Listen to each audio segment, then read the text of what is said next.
anyone love bananas here?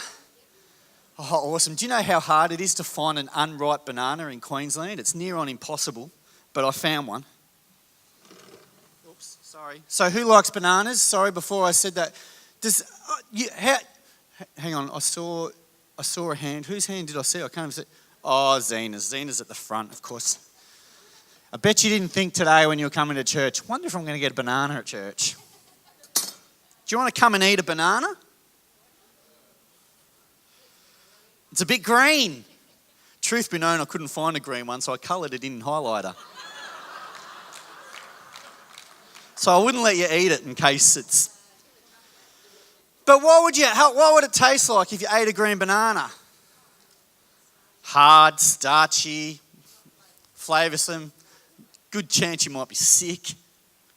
I would be. But, sorry?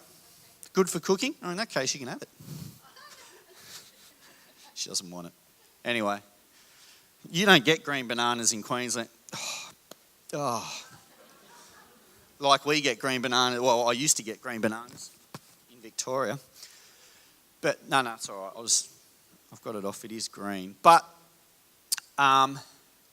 Jesus talked a lot in the Bible about new people coming to faith being, like a harvest. And then when you come to faith, that you produce things like fruit. He uses agricultural language quite a bit. And it's kind of a great illustration about what happens physically, about what happening like spiritually, like you harvested, you ripen, you come to faith, and all those kind of things. And what do we know about people coming to faith? You know what it is with that banana? There's nothing we can do with this green banana to make it ripen any quicker. I mean, there's things we can do to encourage it. We can stick it in the sun. Someone help me out. What else do we do to make a green banana ripe? Hang on, did you say put it in a brown paper bag? Are you serious? With the ripe banana? I've never known that. I was sure someone was going to say stick it with I've touched it again. Stick it with an avocado or what's the other one? The mangoes. But there's nothing we can do personally to make it happen. We can only encourage it on the process of it coming about. That what ripens the banana is only God. There's nothing we can do. We can only encourage it. So the things that we can do to encourage a banana, we can stick it in a brown paper bag. Never heard of that, but hey, we can stick it with fruit. It's the same with people coming steps closer to Jesus. We can encourage them. We can connect with them.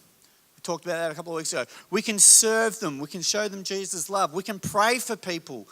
We can encourage people. They're all things that we can do about bringing them to a ripeness, I guess, in a moment when they're maybe ready and have a decision to whether they follow Jesus or not. But we can't actually make someone follow Jesus.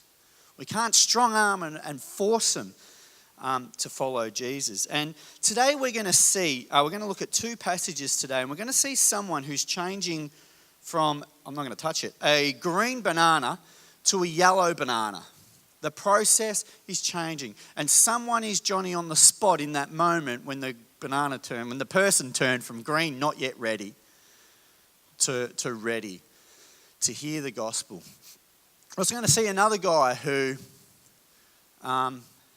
is so passionate about what has happened, even though he doesn't understand it, he shares it, what it is. The people who receive it, they don't receive it for what he is, but it doesn't stop the guy sharing about what he's received in Jesus. So we're going to have a look at some of these things. So we're up to week 4 of this series, Life on Mission.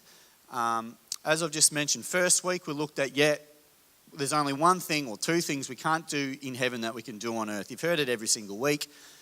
You can't share Jesus in heaven because everybody already knows him. And if there's a reason why we're still on earth today, when we can do everything in heaven and what we can do now except share Jesus, and that's the reason to share him. It's the only reason why God has any need or any plan for us to still be on earth at this time. Week 2, we looked at we've got to connect with people.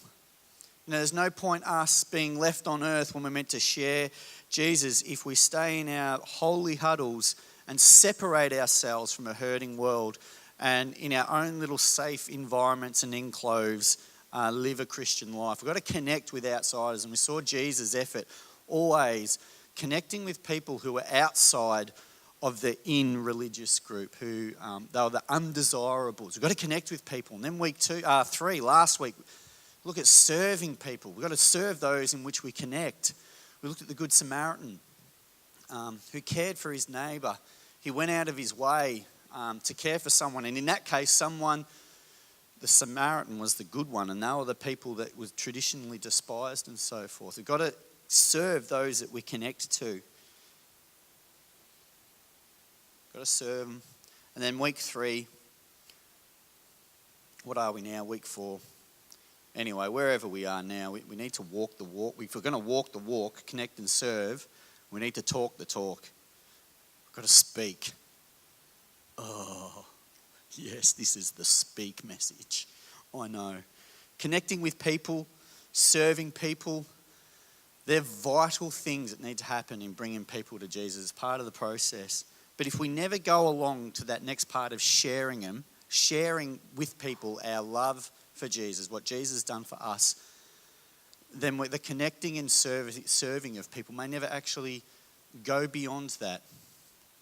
You're a fine citizen and you're a great neighbour, but what is the motivation behind that? That it might not ever know. So today is about witnessing. Oh, yeah, silent. I think this predates me. Maybe I can vaguely remember this. Did anyone live in the time, a long time ago? No. Did anyone ever grow up in an environment where door-to-door witnessing was what you did as a believer? This is not an accusation thing. I don't think I ever saw a lot of that. Did anyone ever see much of that in there? Oh, I see some hands. Oh, I've got an American that knows about it.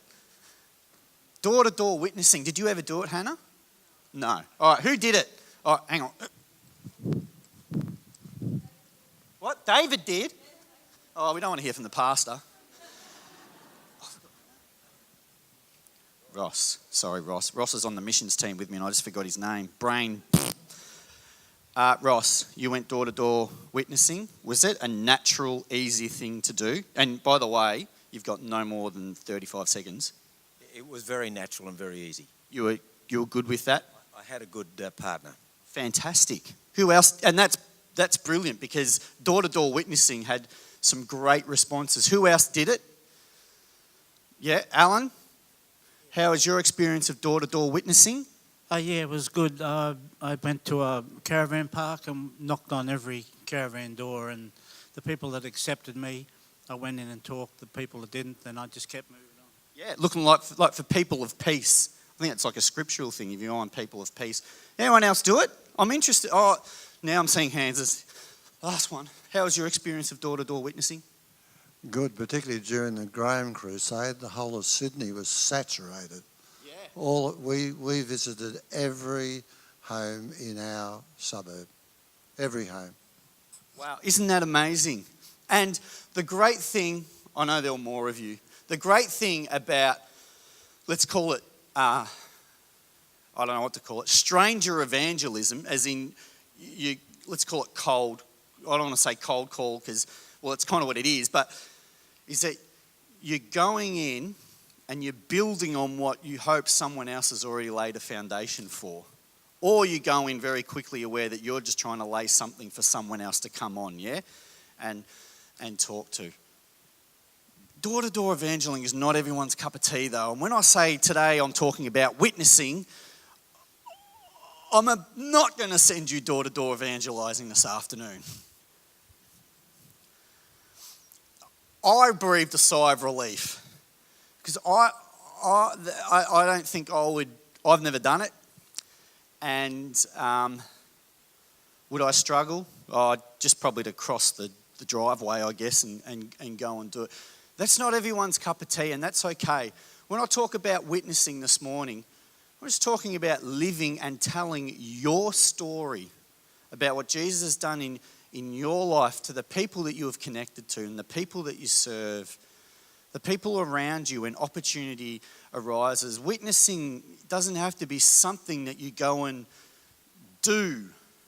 It's funny because the word witness in the Bible is most often, and I've got to check my notes here because I'm going to say the wrong thing because I'm about to give you an English lesson. It's most often a noun, which means it's not a verb. Is there an English teacher that can tell me what a verb is? A doing word. I always forget this stuff, all right? English is not my thing. But witness is mostly a noun. What is a noun? A naming word? I don't know. I've got to check this because seriously, I'll tell you wrong. It's actually, a witness is what we are. It's not necessarily something that we go and do. So what we are is meant to be a natural thing. Witnessing is something that is natural, comes out of who we are, not something necessarily that we go and do. Now, when we went and did witnessing, or when we go and do witnessing, however you want to do it, like the door knockers, the reason why I brought that out is it's worthwhile to go and do those things when you know, in a particular time or in a particular place, or all of those things. I'm not dissing any of that because it's all points towards the kingdom, but it's not something that everyone has to do. Witnessing isn't something that you necessarily do. It's operating out of who we are. It should be natural. Witnessing is an easy thing. Supposedly, it's not something that we need to fear. So, yeah. I've got to check it where we're at now. The reason why we have to share about Jesus at some point is because if we don't share, then we can't expect the people that you connect with or the people that you serve or the people that live in your Jerusalem, let's call it, like we've been talking about the last couple of weeks, we can't expect them to guess the reason of your difference. We can't expect them to guess their way into the kingdom of God unless actually at some point you can put some words on your motivation of being who you are. Unless you put Jesus to them at some point. You could be guessing it.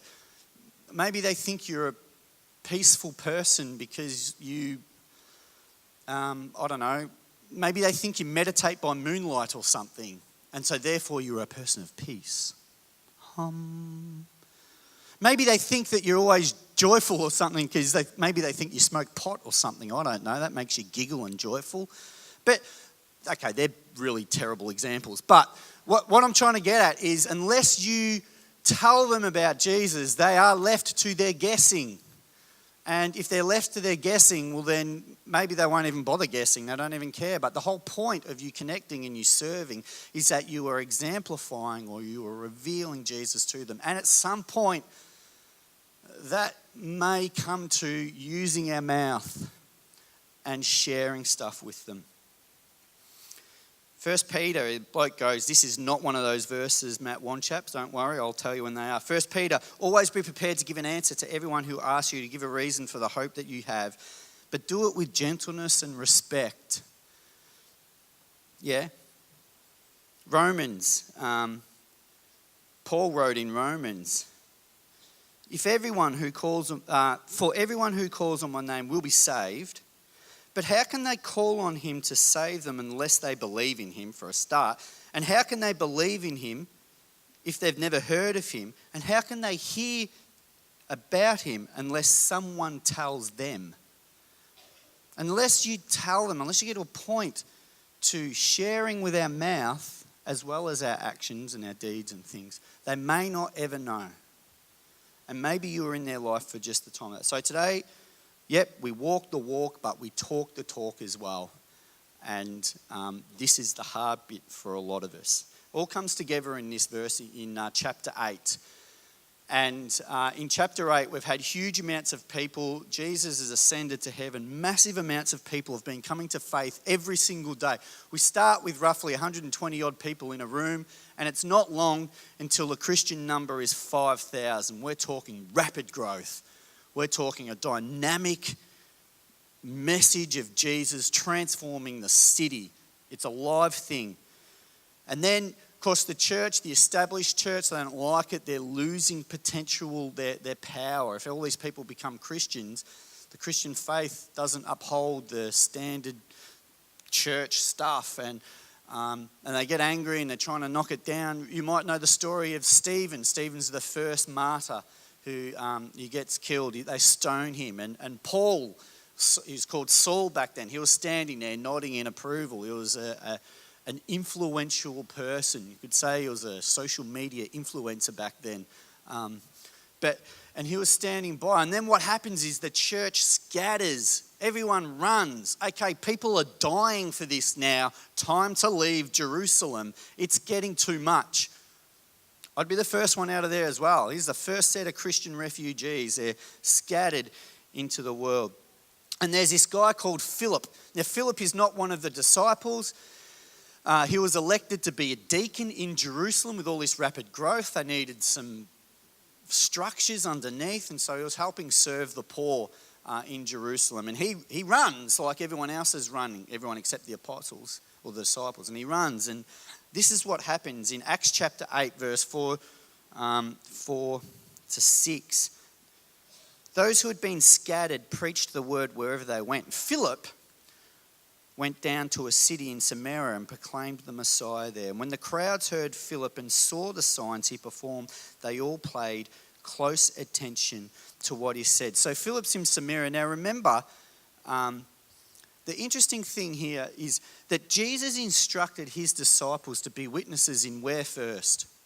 Jerusalem. Said, be with my witnesses in Jerusalem and all of Judea and Samaria, the surrounding areas, and to the end of the world, and to the end of the earth. Now they had done Jerusalem. In fact, they were so successful in Jerusalem, it was not safe to be there anymore and to do that. And this guy, Philip, goes to Samaria, the very next place that Jesus said, go and spread the gospel to.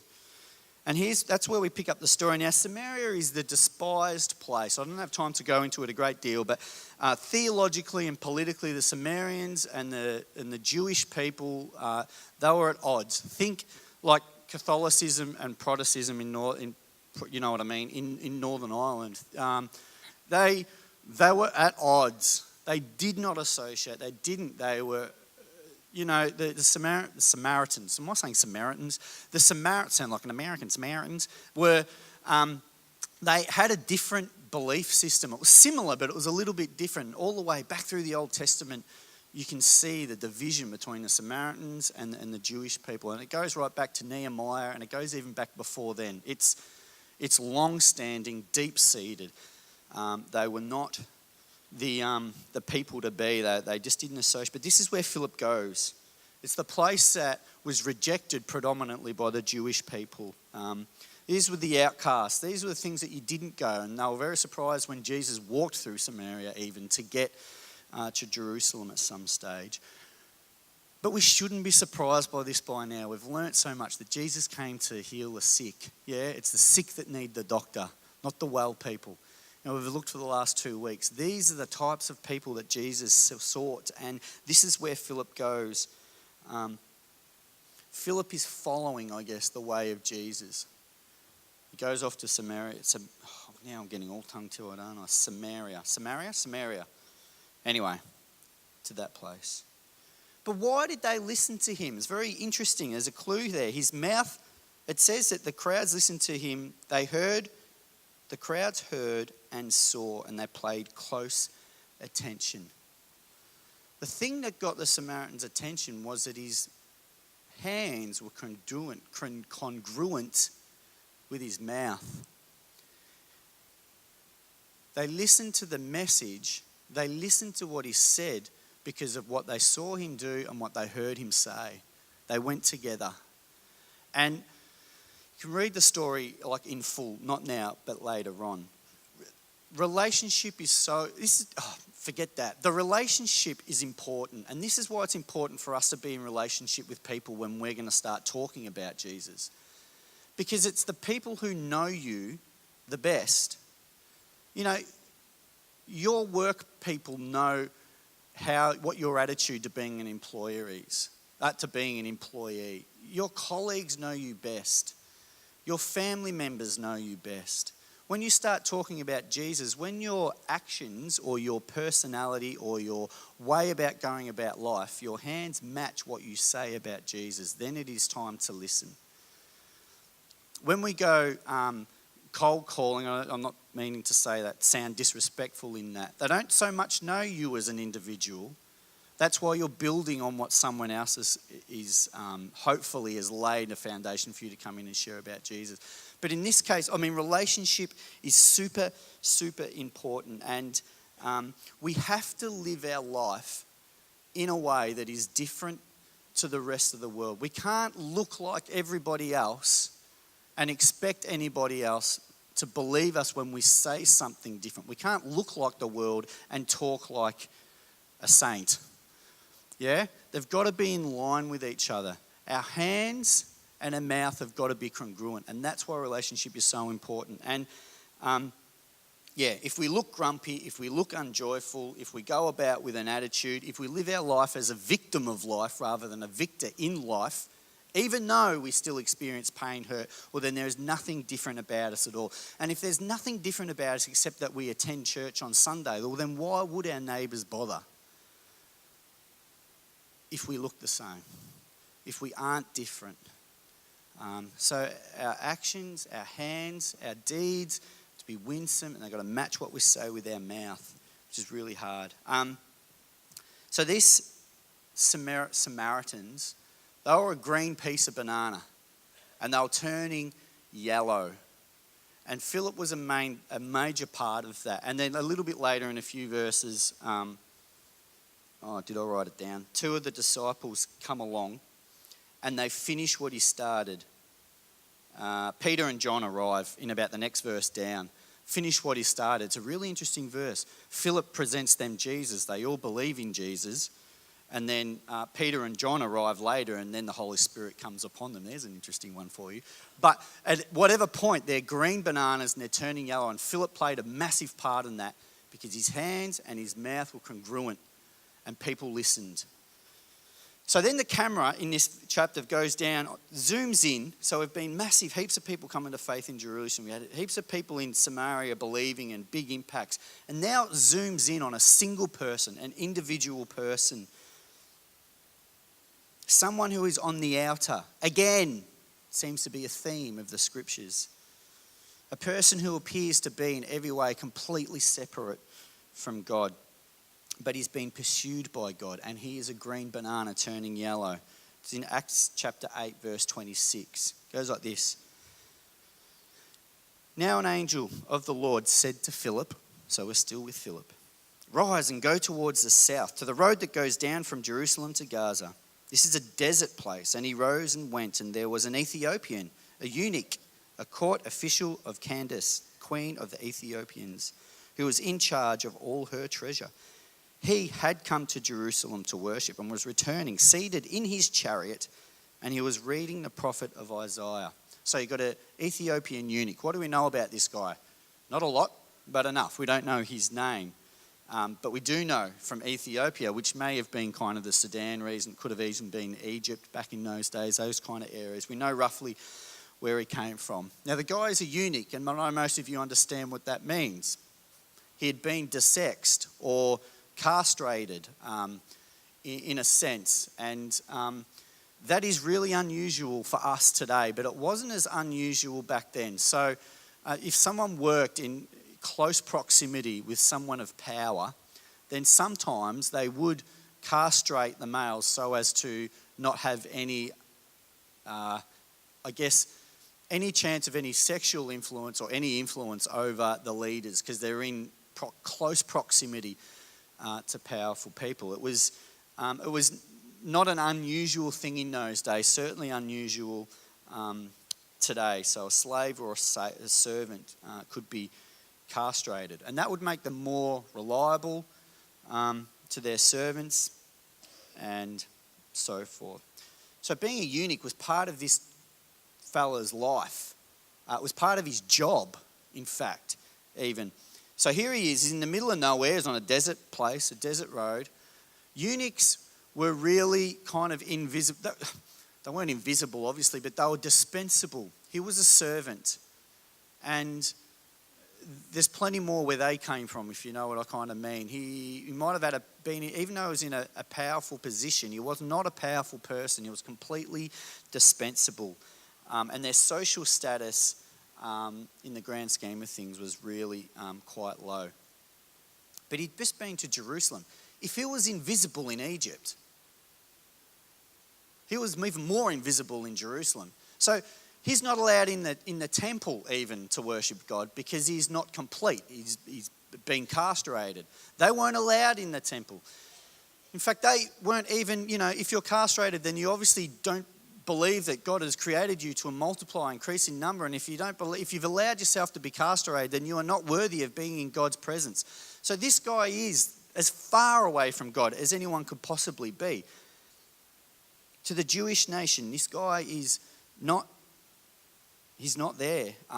He may as well be invisible. He's probably a black guy, which is different. Again, he stands out as being different. He's an outcast. He's an undesirable. He's a not accepted. He's a you're not welcome in this space. He's a yes, you can go there, but do not go there because this is where the holy ones and the right ones live, and you cannot, will not ever be able to cross from this side to that side because you're, regardless that he had no point of having that done to him. I'm challenged by that because these are the people that we've been talking about that Jesus spent time with, the outcast, the socially out, the people who are not accepted, the people who aren't worthy. These are the ones. And here, yet again, after the Samaritans, Philip is put in another situation with yet someone else who is that despised person. I often wonder about churches today, this one and beyond. How ready are we for an influx of those undesirables, not welcomes?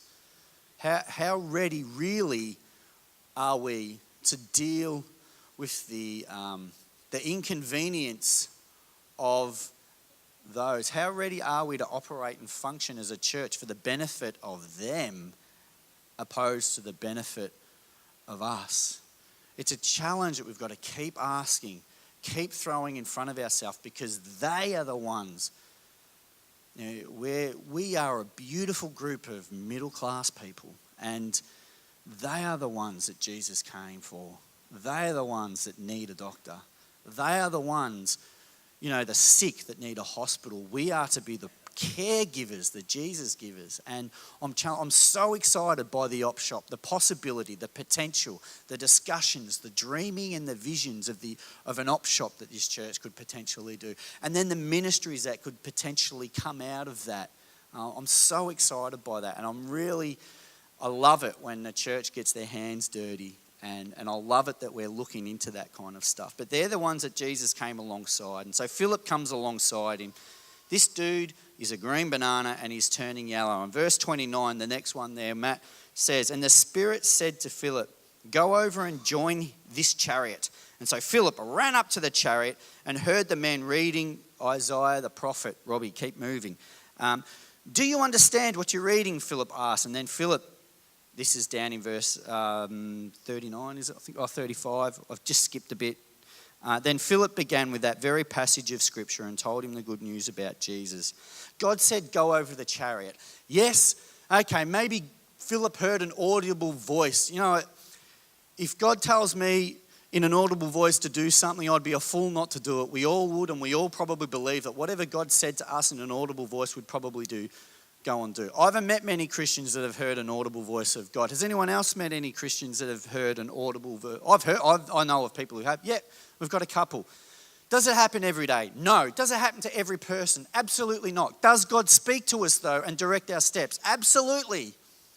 Absolutely does. If we are living intentionally to share Jesus, intentionally, because that's what our purpose is, to be a light, to be salt and all of those things, then we will hear. And some people might say, oh, Rob, it's just coincidence. It's just about being observant, observing, having social intelligence or reading cues. But I've had it too many times, Rob, you should ring that person just to touch base. Now, maybe you could say, Rob, that's because you haven't seen them for a little while and you're like, maybe I should ring them and connect. Maybe, but maybe it's the Spirit of God saying, Rob, ring that person. Does anyone get those kind of things? God directs our steps. And so Philip, God says to Philip, go up to the chariot there. And Philip obeys. That is the key here. He obeys. That is if Philip didn't do that, story ends, probably not in our Bible. But he obeyed. If we don't obey when the story ends, what does that mean for our friends? Anyway, I need to keep going. What did Philip do? He didn't use gimmicks, did he? He didn't run up and say, I'm hitchhiking to, where were they going? Egypt. Was it Egypt? Where? Ethiopia, sorry. Both start with E. Sorry, it's how my brain thinks. I'm hitchhiking. Here's a tract for you. He didn't make up a story to put himself in the place as if it was by mistake. He didn't come up alongside him and say, where are you going to go if you die tonight? He just entered the space of what was before him. He just stepped into it in obedience, and God told him, but he just stepped in and seeing what is going on. He joined the guy where he was in that very moment. It was very real. It was very normal. There was nothing really that awkward about it. When he stood behind the Ethiopian, he didn't get into a theological discussion about why Ethiopian religion's wrong. He didn't get into a discussion around why he hasn't been allowed in the temple back in Jerusalem and his worthlessness.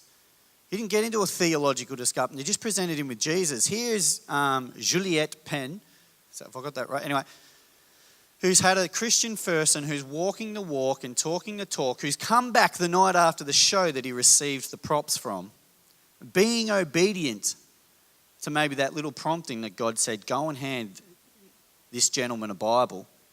Now, how the gentleman receives the Bible is completely out of his hands. We can see there, though, a green banana. Now, I'm not saying it'll ever turn yellow. That's between Jesus and that's between him. But it's never our responsibility to make the banana turn yellow. It is only ever our responsibility to encourage it, to put it in environments that can help it. Do you think, did anyone clearly see that he was impacted by this guy's thing? Witness, thank you. That's a brilliant way of putting it. He was. Is that something that someone potentially could build on? Maybe. I don't know what happens to the end of this story. We don't know what happens to the end of this story. But the end of the story is not our problem anyway. That's between them and God. Robbie needs to keep moving. I got stuck on the yellow banana too long. The temptation with us is to never start the conversation because we feel like it's going to be too awkward. We're going to feel like socially awkward, that we would prefer to not bring up Jesus with someone because we would prefer not to be socially awkward. In fact, the fear of being socially awkward is more dominant and more powerful over us than the fear of actually bringing someone closer to Jesus. And it's a shame, but I'm saying I feel it too. I notice it. I understand, but at some point we've got to be able to talk. The fact is that most people come to faith through a friend or because someone leads them there. So are we going to be these people's friends or not? It's easy to be someone's friend. You ask questions. Do you know that parents will talk about their kids for as long as you let them?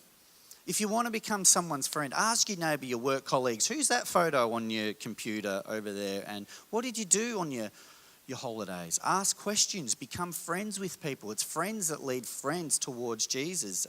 That is how we develop this connect and this serve, when we ask about stuff. Eventually a spiritual conversation will come out of it. But we've got to take the time to connect, to become friends. And then when it's time for the spiritual conversation, we can't be afraid of that discussion. And the reason why I say we can't be afraid is because I actually don't believe that there is anything to be afraid of. There's no fear in love. God talks, and God is love. And yeah, sure, that person might not love you, but the love of God must override whatever that person says. But that doesn't mean, therefore, you go in obnoxiously. I don't care how you react to this because I'm going to slam you. That's obviously not what I mean, but we need to be... Jim Winter, who's up in Townsville, he came and told me this great story really briefly because it's his to tell you about how they're cleaning this lady's house who cannot clean it herself. She has a workplace injury. She's young. Her house isn't even that impacted by the flood. And this woman's having a crisis of pride because she works as a paramedic and she's normally helping people and she can't help anyone. Her house isn't even that damaged, but she can't fix it. So Jim says, I'll get a team in here. 2 days later, a team comes down from Townsville. They clean, they wash the entire house. Jim says there was mould growing. Apparently mould is common up in Townsville, but that mould had started. And normally it would just need a wash, but she couldn't do it. Was it flood affected? Only a little bit. Not really worth having 5 people. But Jim felt something and he was obedient to that. He goes, you know what, I'm going to bring a team. I'm going to clean it. Long story short, Jim, in his obedience, on the day, 2 days later, when they went back to clean it, she came home and she had a coffee, and Jim just said to the guys, I'm just going to go and talk to her, and sat down, and Jim said, look, part of West Samaritan's purse, Billy Graham, she'd heard all about it and had been in the media up there, and he just said, look, I wonder if, like, my role is cleaning houses and stuff, but we have chaplains. And she goes, can I talk to a chaplain? Cut him off at the shore. Now, it was just a little act of obedience. It was 2 days of building a relationship. It was going in and serving this woman in a way. Jim got a text message, 9:30 that night. It woke him up. It was the chaplains. We've just led her to the Lord, and her husband is right close. But that's just a great way of people acting in obedience, people not being afraid to have those conversations. Jim did not have to have that quiet word with her. He could have just left it with cleaning the house. But if you're not ready to talk about it, then they'll never know the motivation. If Jim hadn't have sat down with her, then the chaplains would never have come. He would have just done the great thing, the godly thing, the Jesus thing, and cleaned the lady's house whose house needed cleaning, and then that would have been the end of the story. We've got to be ready to talk when it's our turn to talk. I reckon we're so fearful of these spiritual conversations because we don't know what we're going to say when they ask the questions. I'm going to get away from these because my notes go longer than the time that I've got. There is a story in the New Testament. You'll know the one where Jesus heals the blind man by putting mud on his eyes, and he says, go and wash in the pool of Siloam. I should have my notes open. And funnily enough, Siloam means sent. Go and wash yourself in the pool of sent. And the guy washes himself, washes the mud off his face that Jesus spat in. It's one of the weird stories. Jesus heals all these people in an instant, and on this one, it's a 2-part process that involves spit. And he goes and washes himself in the pool. And as he's coming home, the friends of the family are saying, is that him who is the beggar? They're asking the question. Now, at this point, the beggar that was blind can now see. He had the opportunity there to say, oh, no, that's not me. It's not me. And just walk on. He had his vision. He probably wasn't about to lose his vision if he disowned what had just happened to him. And I should have kept my notes open. Christians, you know what? We don't lose. When we receive something good from Jesus, when we receive him, we can back out and not say anything. Do you lose your salvation? Probably, maybe that's not a great question. Do you have to do it to maintain your salvation? No. You don't have to share the truth about what has happened to you. You don't have to. You can just slide off into the background and keep Jesus as your own little secret. There's no doubt about that. I feel like a fool now because I've shut my notes and now I need them again. Anyway. We don't have to answer.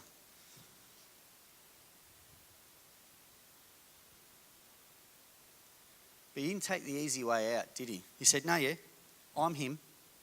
I was the one who was blind and can now see. It goes in John, but he himself, he says, I'm that man. And he goes, then how were your eyes open, they asked him. He could have backed away again. He could have said, well, whatever, How's the weather? But he didn't. He said, the man they called Jesus put mud in my eyes. He told me to go and wash, and I washed them, and then I could see. He doesn't get all theological on them. He just tells the facts about what happened, what Jesus did in his life. He doesn't say, well, Jesus came. He is the Son of Man. He is the God incarnate, and he is fully God and he is fully man, and he has come to restore. He has all power on. He didn't do that. He only said what he knew and what he knew that Jesus had done for him. And then the Pharisees wanted to know, where is this man? What's this guy doing? Is this a true story?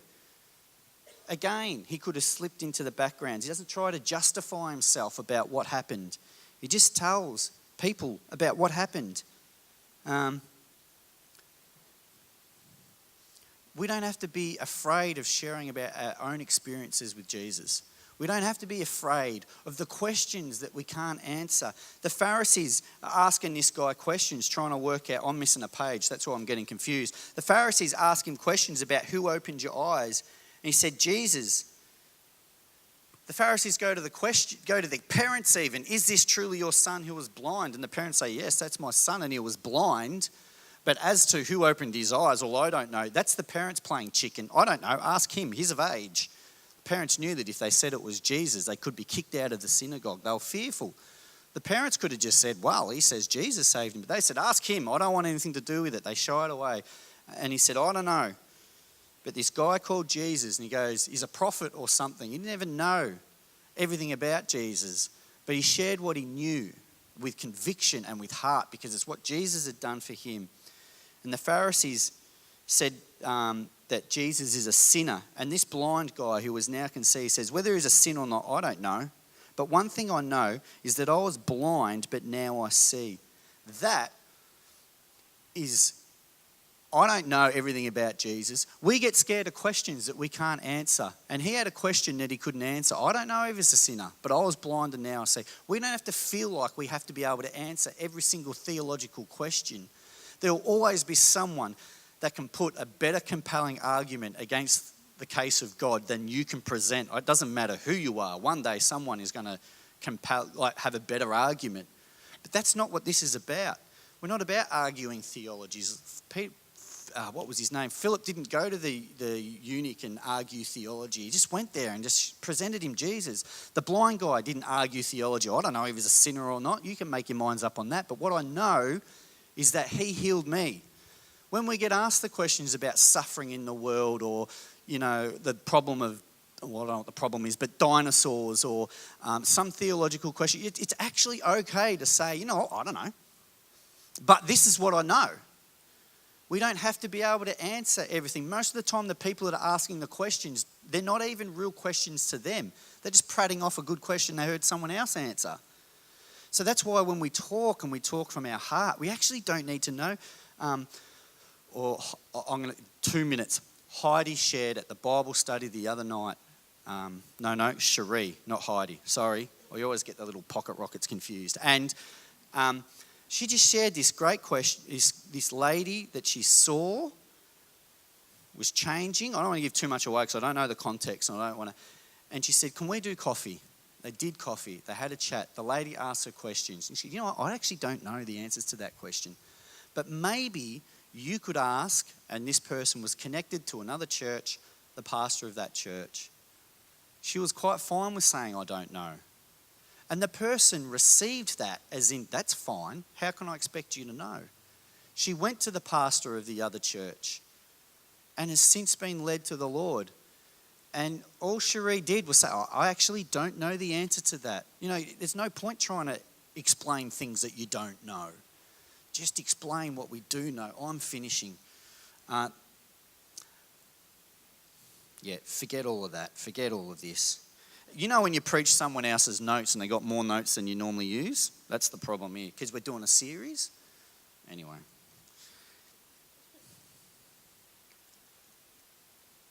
Just make sure there's no gold here.